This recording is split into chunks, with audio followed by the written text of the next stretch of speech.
Hello guys, how are you doing? I'm Rahul and you are watching the Concept Builder, and today we are continuing our absorption part 4 over here, and today's topic is HTU and NTU, and believe me, this is the most important topic of absorption.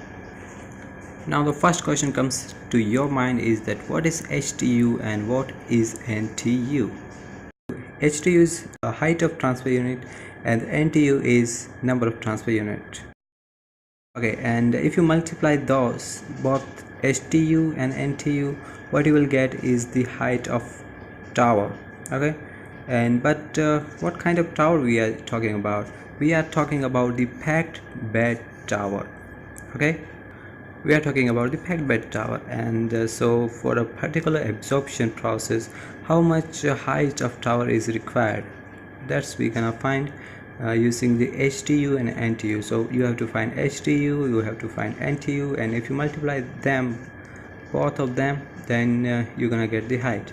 So the HTU will have a unit of length, let's say meter or feet or like that, inches, like that. So it will have unit of length, and the NTU will be just a number, maybe 10, 12, 11, like that. And if you multiply both, you will get the tower height in meter, feet or inch, depending upon the unit you have used for HTU. And I hope that you also know that over 1 HTU there is equilibrium between both living streams. Okay, and this thing we have already discussed, that's why I'm not briefing it.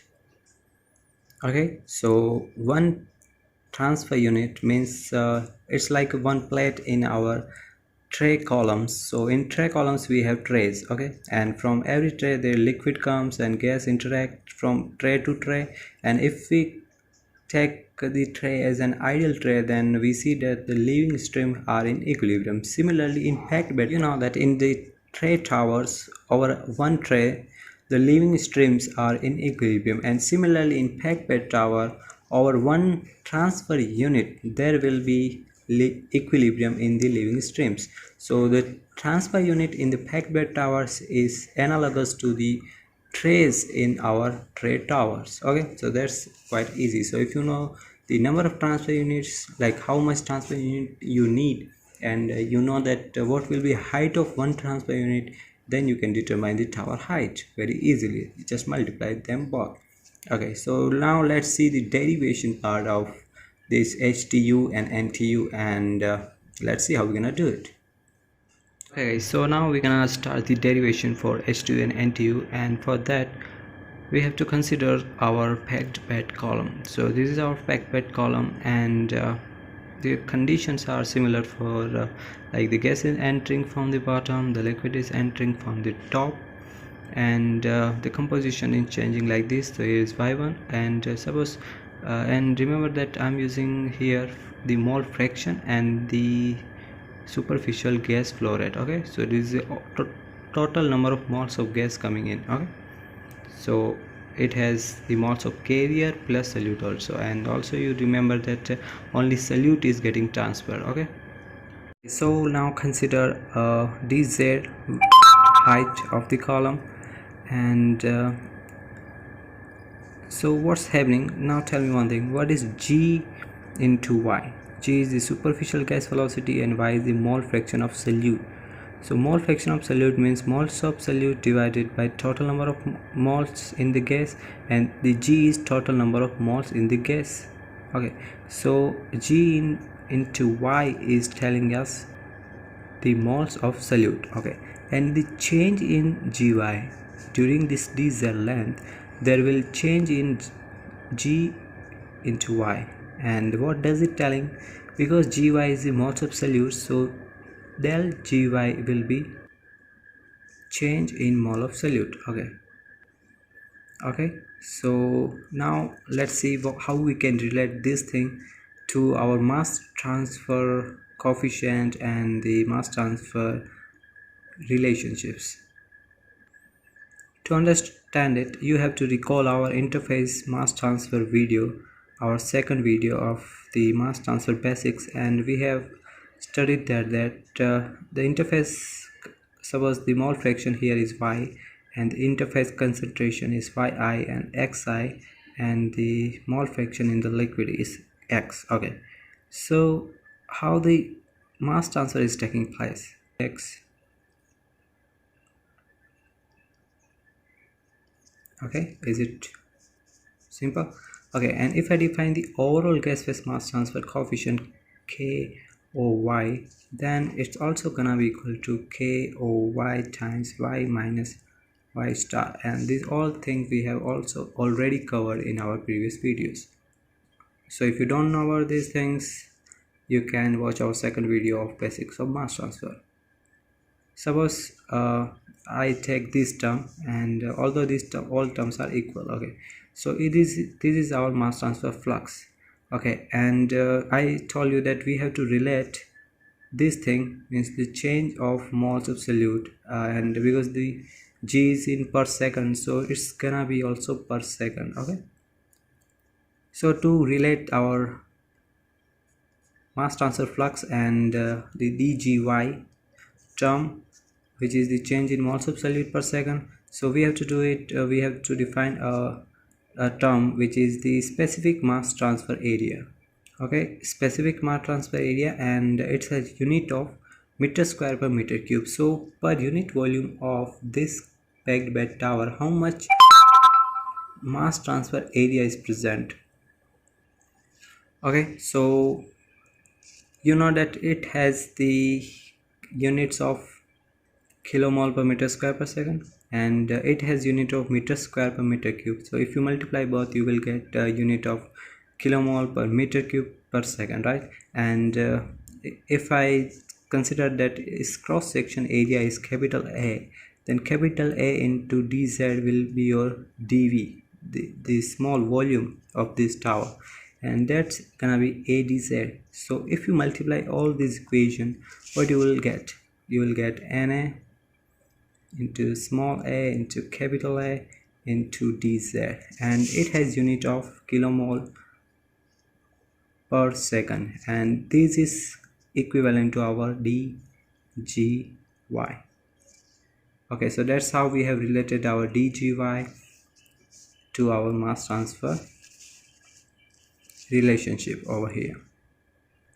Now remember that its unit we are considering over here is just kilomole per second. Okay, just kilomole per second.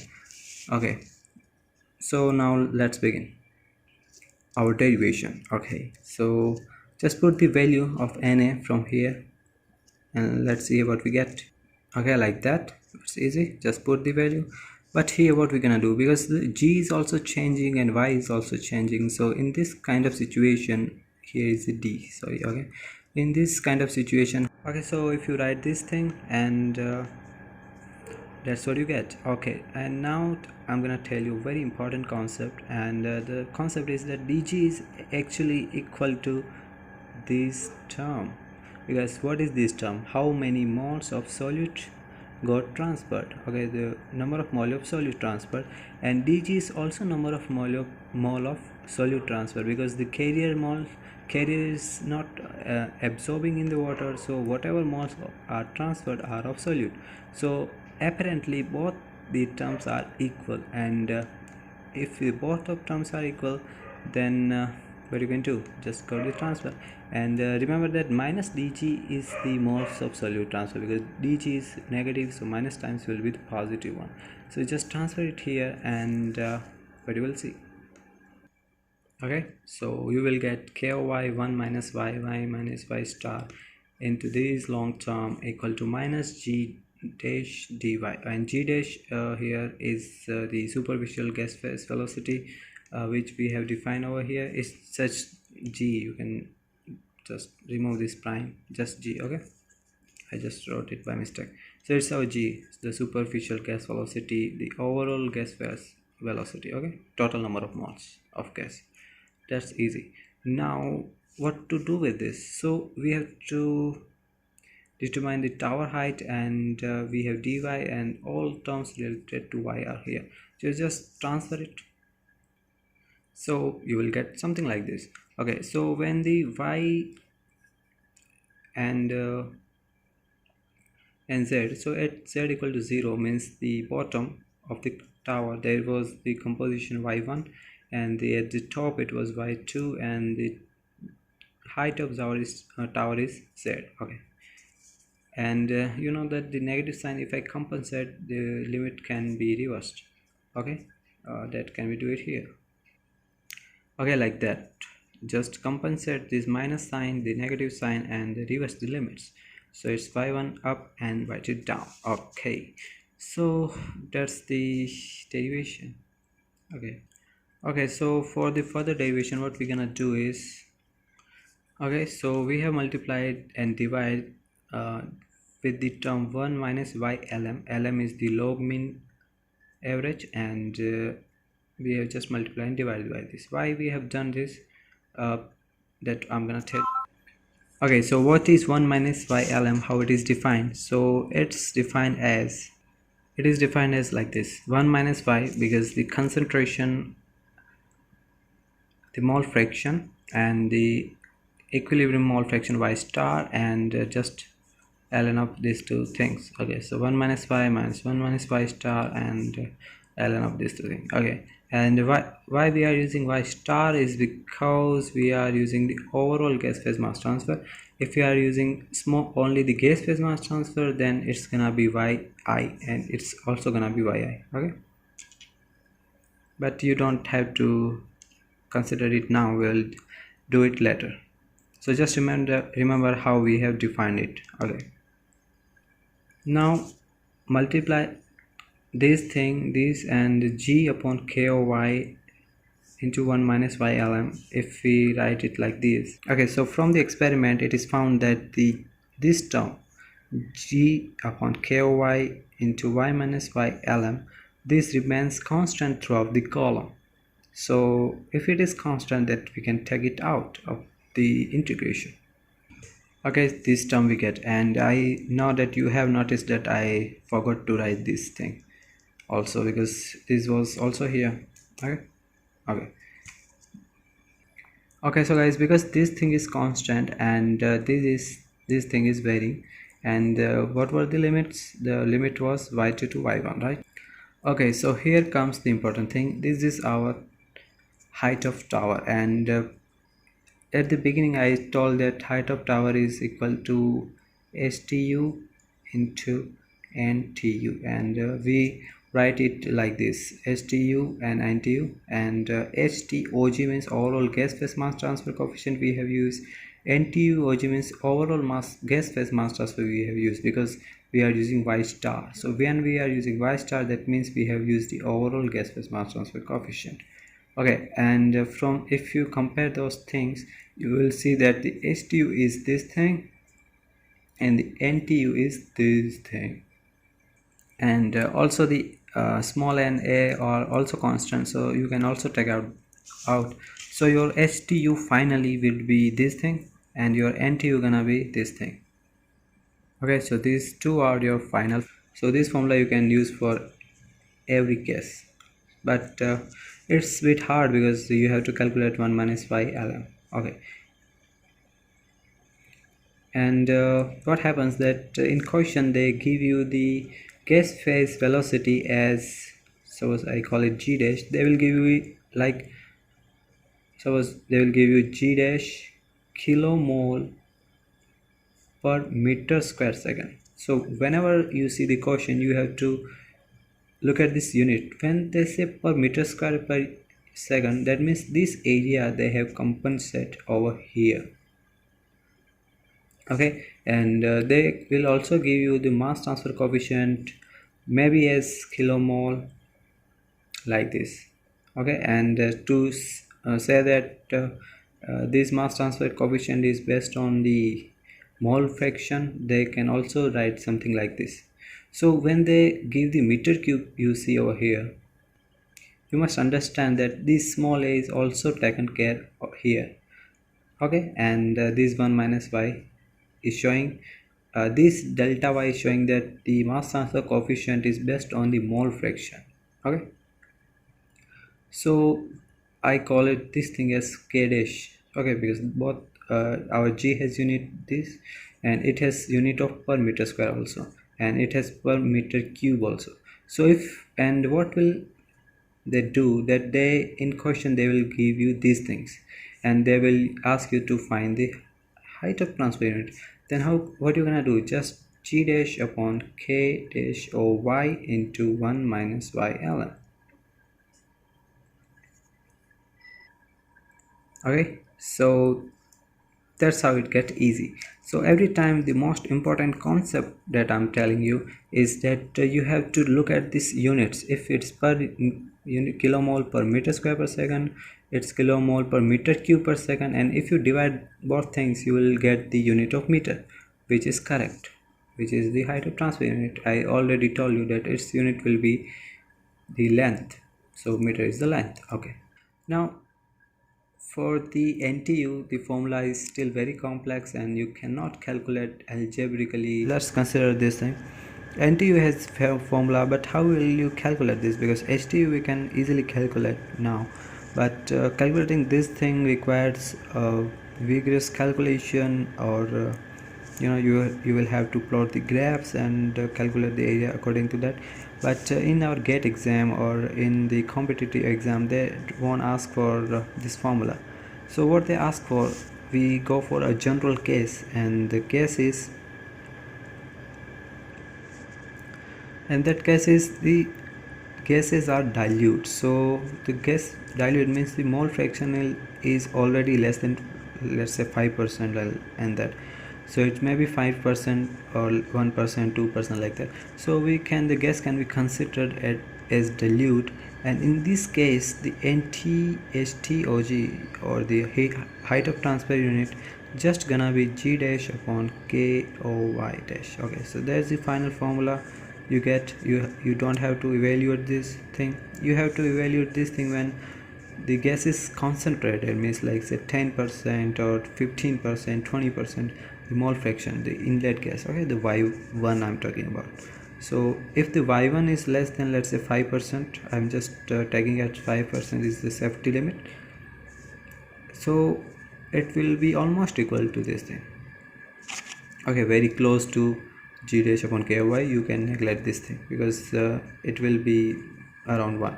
And here in the NTU formula also, this thing can be eliminated, this thing can be eliminated, and the NTU will be,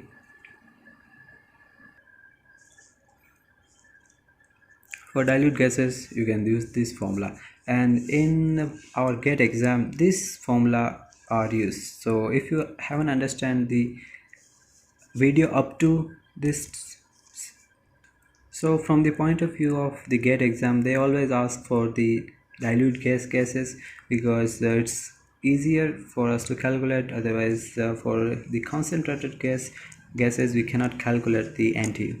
Okay, and I'll also share a formula with you for the concentrated gases also, which will be easier, but for now you can calculate this. So first consider the case of dilute gas, then we will again come to our concentrated gases, and I will just I'll tell you one formula, and that will be okay for our concentrated gases also.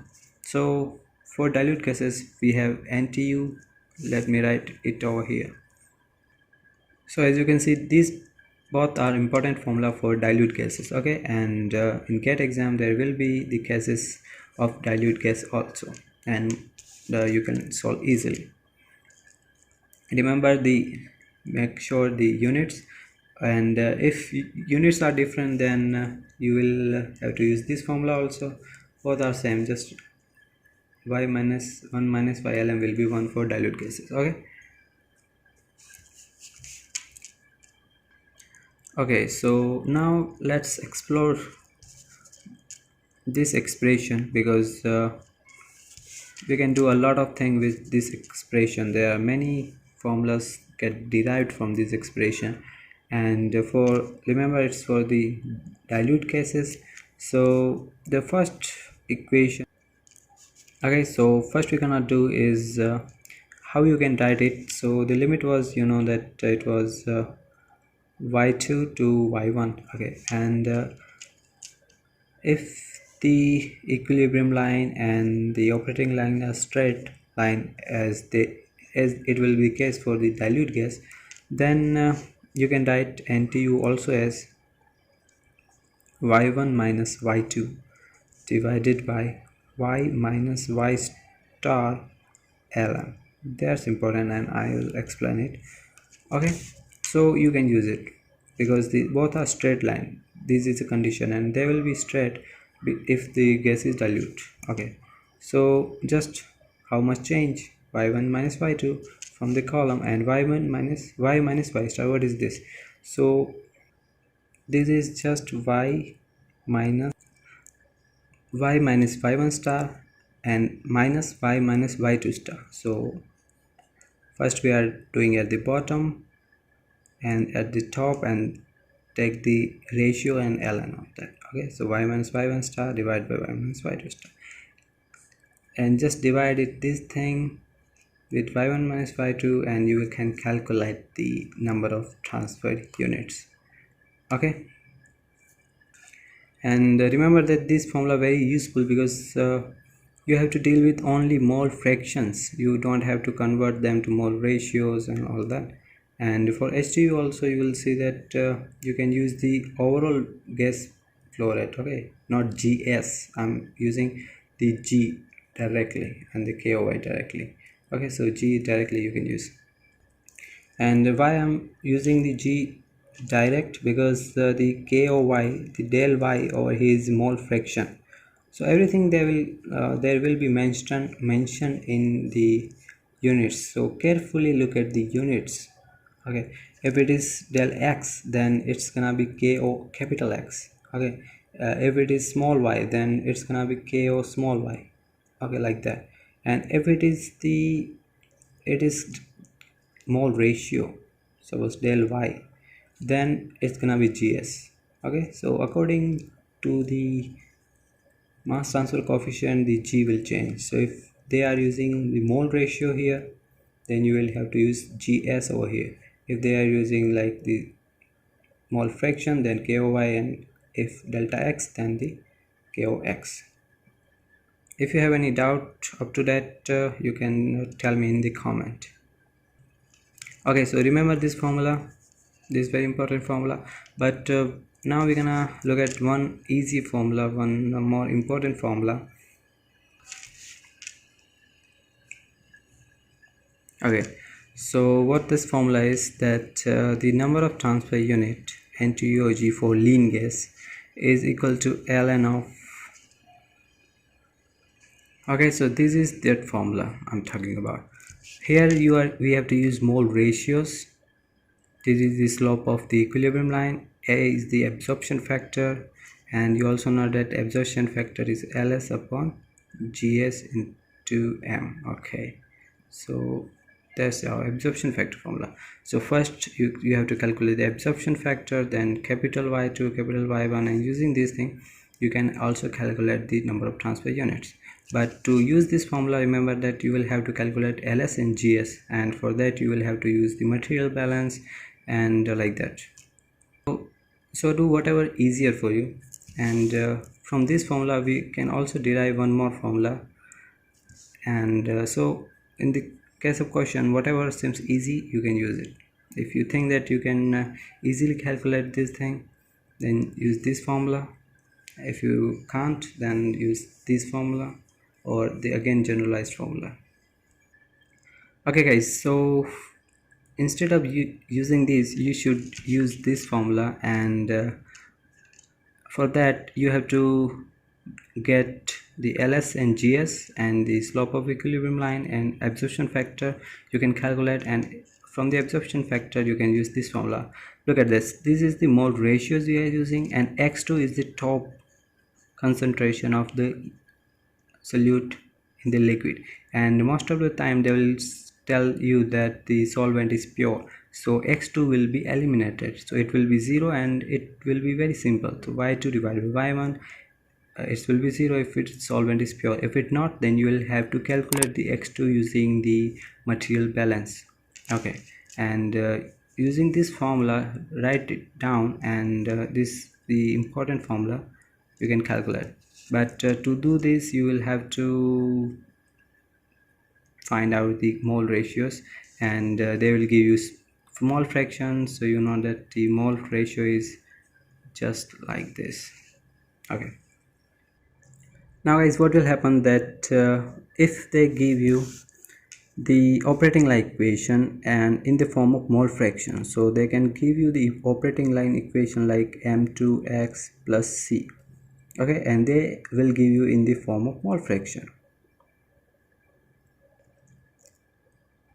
and also they will give you the equilibrium line equation like this. So this is your y star and this is your y, and using these both things and using this formula, we can derive one more very important formula for the number of transfer unit NTU, and that formula is m star divided by. And for a special scenario, when they give you the operating line equation like this and also the equilibrium curve equation like this, okay, and they will give you such equation and both are in the mole fraction.